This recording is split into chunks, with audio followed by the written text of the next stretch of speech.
Quando você começa a acompanhar atendimento de pronto-socorro e tudo mais, você começa a perceber que chega uma época do ano que vira uma febre entre os pacientes terem febre. Que piada horrível.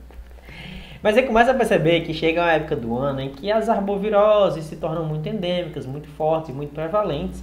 E aí o que acontece é que a febre passa a estar muito presente nos pacientes. E a essa altura eu sei que você já sabe que febre é uma resposta fisiológica do corpo, que febre tem um fator protetor de uma infecção, de ajudar a combater aquele vírus ou aquela bactéria que está ali presente. E que é uma questão tão comum que você acaba aprendendo organicamente a tratar.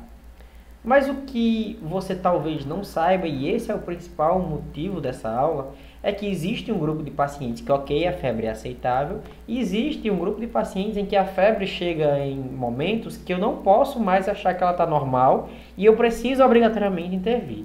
Então a gente vai ver os principais sinais de alerta de início nessa aula para mostrar para a gente que aquela febre é grave e a gente precisa intervir. O primeiro sinal de alerta é que você, sempre que estiver diante de um paciente em que uma febre está com uma temperatura maior que 40 graus, a gente precisa intervir. Chegou a altura na febre que aquela temperatura já está fazendo a desnaturação de proteínas que já são fundamentais para a nossa sobrevivência. O nosso corpo começou a entrar em risco. Existe um outro tipo de paciente que você precisa ter muito cuidado.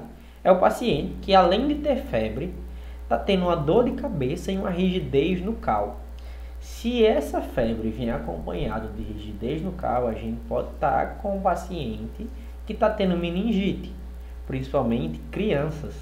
Isso aqui pode acontecer e passar desapercebido porque você já atendeu 40 casos de febre durante os últimos 2 dias e acha que febre é tudo igual. Febre não é tudo igual, principalmente em pacientes com esses sintomas que a gente está listando. Um outro exemplo de paciente que você não deve achar que é tudo igual é um paciente que está com exantema petequial. Isso pode significar para a gente, na linguagem popular, que o sangue está ficando fino, que o paciente está tendo hemorragias pelo corpo todo e o sangue está extravasando do vaso sanguíneo, formando petequias pelo corpo todo. Isso pode mostrar para a gente que talvez o paciente esteja numa situação de plaquetopenia. E se você não fizer nada, existe grande chance dele sangrar até a morte. Então esse é um paciente que a gente não deve deixar passar. Um outro paciente que você não deve, em hipótese alguma, deixar passar são os pacientes que a gente chama de pacientes com sinais de sepse. Sinais de sepse principais é isso aí que está escrito. O paciente está tendo queda de pressão, o paciente está tendo falta de ar, o paciente está tendo taquicardia. Qualquer paciente com um foco provável de infecção, pode ser esse foco provável pulmonar, abdominal, seja onde for, e tiver apresentando febre associada a qualquer um desses sintomas, você tem a obrigação de monitorizar ele e investigar a fundo o que está acontecendo com esse paciente. Não esqueça também pacientes que estejam com um quadro de estado mental alterado. Estado mental alterado pode significar para a gente várias coisas. Mesmo uma sepse, como citado no tópico anterior, mas uma encefalopatia pode explicar para a gente que aquele paciente vai desenvolver uma crise convulsiva. Muita coisa pode acontecer no paciente com estado mental alterado e com febre. E esse você não deve deixar passar. E outro grupo de pacientes que não é normal a febre é o grupo de pacientes dos imunossuprimidos. Entre eles, alguns exemplos. Idosos. Idosos não costumam fazer febre. Seu mecanismo de resposta imune é alterado ao longo da vida e eles não costumam fazer febre. Então, se um idoso estiver com a febre baixinha, não, está com a febre baixa, está só com 38,5, ele não deveria estar respondendo com febre. Crianças muito novas também não deveriam fazer febre porque ela não desenvolveu o sistema imune de forma eficiente para responder a uma infecção. Pacientes transplantados que estejam fazendo uso de imunossupressores e pessoas com AIDS que estejam no nível da doença em que os seus sistemas de defesa estejam muito baixos. Não a pessoa contaminada com o vírus do HIV, realmente a pessoa que está com AIDS. no estágio da doença AIDS mesmo, da síndrome da imunodeficiência. Importante entender isso aqui. Então anota esses 6 tópicos aqui que você não pode esquecer nunca e deixar passar. Mas nessa aula sobre febre eu também queria falar algumas outras coisas. A gente falou sobre os sinais de alerta para a febre, mas também existem alguns outros pontos importantes, que são as 4 principais causas de febre, o que é que causa febre num paciente, o que você deve perguntar a um paciente que está sentindo febre para diferenciar qual é a causa dessa febre dele, e ainda vou jogar aqui uma imagem para vocês printarem, se quiserem estar revisando o mecanismo de regulação da febre, onde é que cada medicação atua na hora de regular, abaixar essa febre do paciente. A gente vai ver isso na aula de hoje. Então, a gente vai ter agora que raciocinar o que é que pode causar febre no paciente. E a primeira coisa que pode causar ele é a mais óbvia, que é uma infecção. Uma infecção nada mais é do que um agente externo, vírus, bactéria, fungo, seja o que for, ativando a defesa do nosso organismo. Essa é a primeira causa de febre possível. Mas, além da infecção, a gente tem também a inflamação, que nada mais é uma febre como um mecanismo de resposta do nosso organismo, como vocês podem ver, a uma agressão. Por exemplo, se você sofrer uma pancada muito forte, pode ser que aquilo gere uma resposta inflamatória do seu corpo que cause um mecanismo de febre. Uma resposta à inflamação. São os sinais de rubor que a gente chama. Ainda tem uma possibilidade, que é uma possibilidade de trauma. Trauma generalizado, um acidente de carro, por exemplo, muito forte, pode causar uma tempestade de modulador bioquímico inflamatório que cause febre no seu organismo. Não obrigatoriamente, porque tem um bicho dentro de você. E aí uma outra causa que as pessoas podem esquecer e às vezes cometem um erro muito grande de esquecer e deixa passar, acha que febre é tudo igual, acha que é alguma virose de pirona em casa, é que uma febre pode ser causada por um câncer. Isso mesmo que vocês estão vendo bem aqui. Alguns tipos de câncer podem alterar a produção celular da medula óssea, causar febre. Altera o que é que a gente produz na nossa medula óssea, e eu deixo para vocês aprenderem isso lá nas aulas de oncologia, e o paciente passa a ter febre.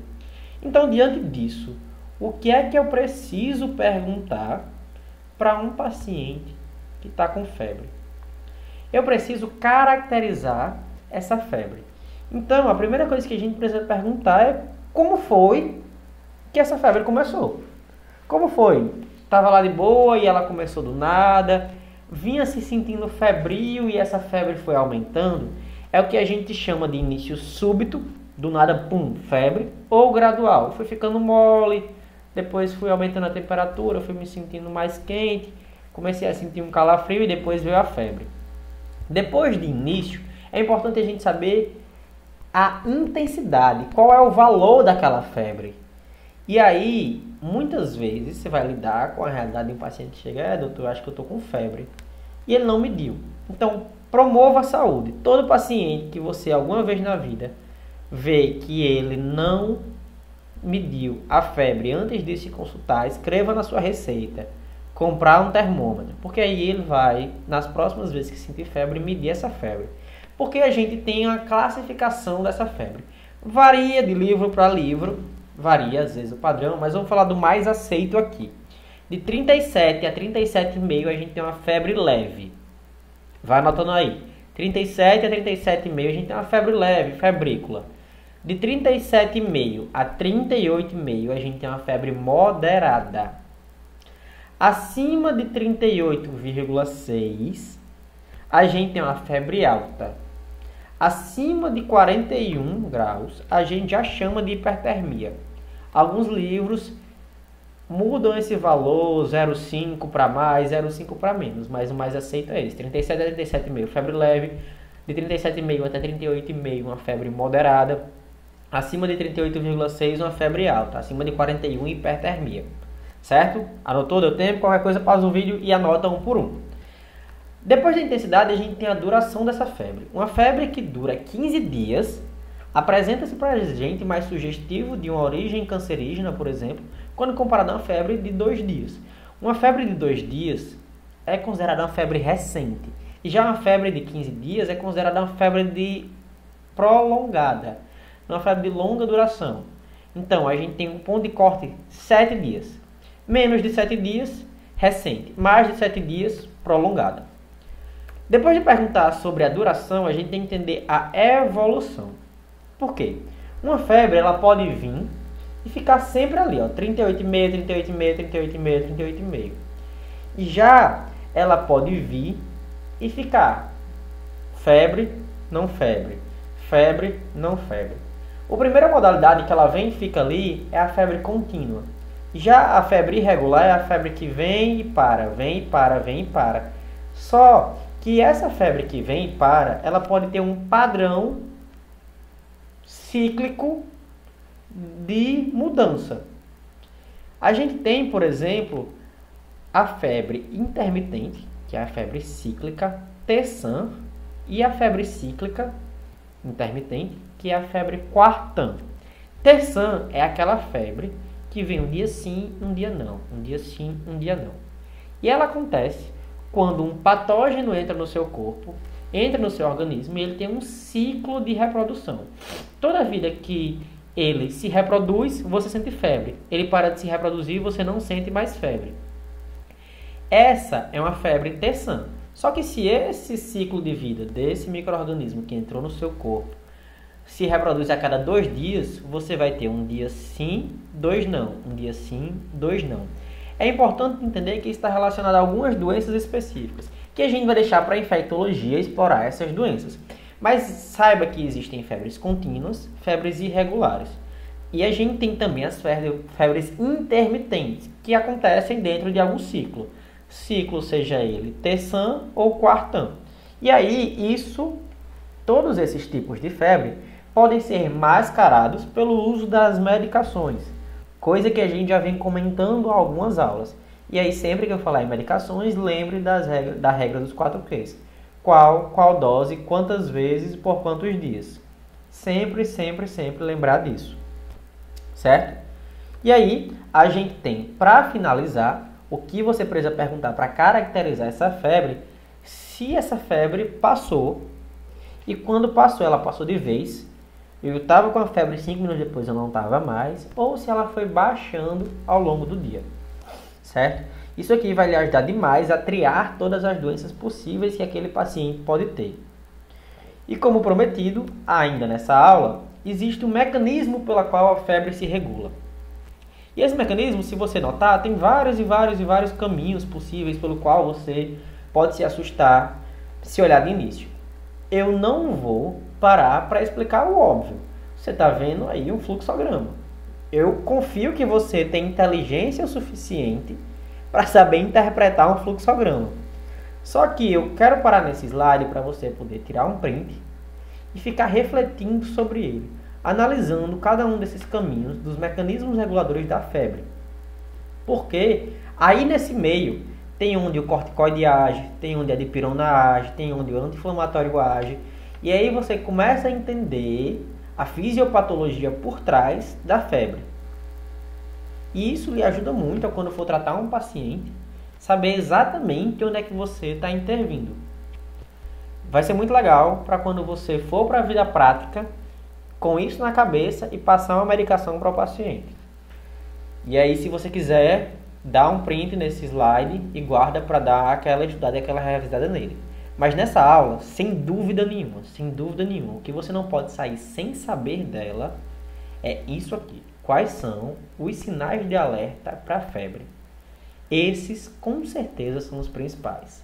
Se um paciente tem mais de 40 graus, se ele tem rigidez no cálcio, se ele tem exantema petequial, algum sinal de sepse, hipotensão, taquicardia, dispneia, se ele tem estado mental alterado ou se ele está tendo febre, mesmo sendo imunossuprimido, você precisa fazer alguma coisa além de dar dipirona em casa para ele, certo? Então guarde isso para a sua vida, porque como eu falei no início dessa aula, vai chegar uma época do ano que você vai querer tratar a febre como todas iguais, porque você vai estar engolido de febre. Vai ter febre por cima de febre, todo paciente que entra no seu consultório está com febre. Mas sabendo isso, vai lhe diferenciar de um médico medíocre. Espero que você tenha gostado dessa aula. A gente se vê nas próximas aulas e muito obrigado. Não esquece de revisar os conteúdos anteriores.